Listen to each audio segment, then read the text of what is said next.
I've long had a theory that humans, they're not patriarchal, but matriarchal. Well, women do make better leaders.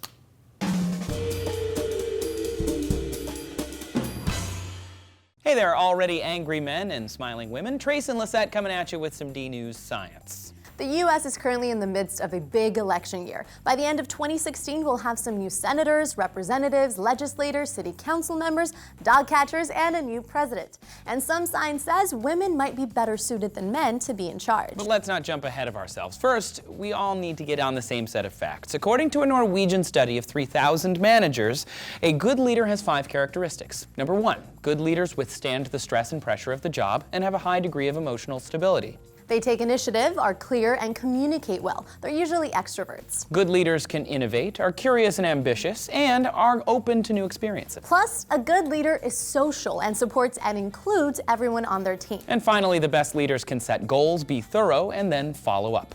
So, according to this study, leaders are emotionally stable, extroverted, curious, supportive, and methodical. And according to their research, women were more likely to score highly on 4 of these 5 traits. Apparently, female leaders tend to worry a lot, making them a little more stressed. This is supported elsewhere, too. In a 2008 survey done by the Pew Research Center, 2,250 people were asked who they thought was more honest, women, intelligent, women, hardworking, ambitious, outgoing, women, creative, women, compassionate, women by a mile, and decisive. God, we finally got one. Men.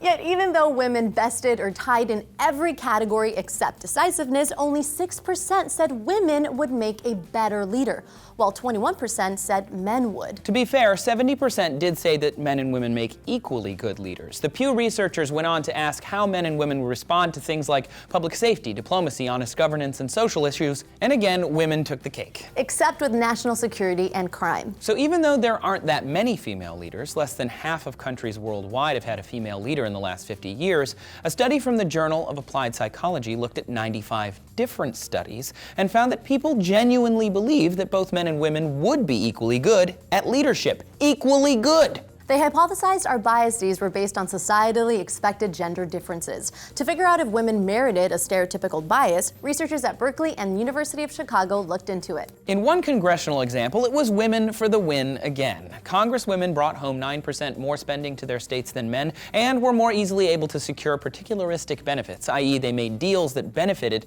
their state or party. Female leaders also sponsor more bills and get more co-sponsors than their congressman colleagues. And I found another study in the Harvard Business Review, which found women are rated better in 12 of the 16 leadership skills. And in another 2012 Dow Jones study, they found business startups were more likely to succeed if they had women at the top. And if a woman is in charge of an ethnically diverse country, it does better economically. In a study of 139 countries done by Northwestern, those with female leaders had a 6% higher GDP growth on average. Look, neither of us are saying that women are perfect leaders, because come on, there is no perfect leader. Just like there is no generalization that would fit all men or all women or all trees or all stars in the sky, right? But looking at the science, the most telling thing is in studies looking across cultures, demographics, and at tons of factors, most people said men and women had equal prowess at leadership, often with different apparent skills that didn't seem to play well outside of the stereotypes and generalizations we apply to them. While we can and will debate more on why there are fewer women leaders, we should probably end the debate as to whether women can lead effectively. They do. They do it well. And in some cases, they do it better. Stan Lee once wrote, "With great power comes great responsibility, but often power corrupts." But is it power that corrupts, or is it that corrupt people seek power? Julia checked it out in this video here. Some wonder, does power corrupt, or do the corrupt seek power? It's more the former, according to a study in the journal Leadership Quality.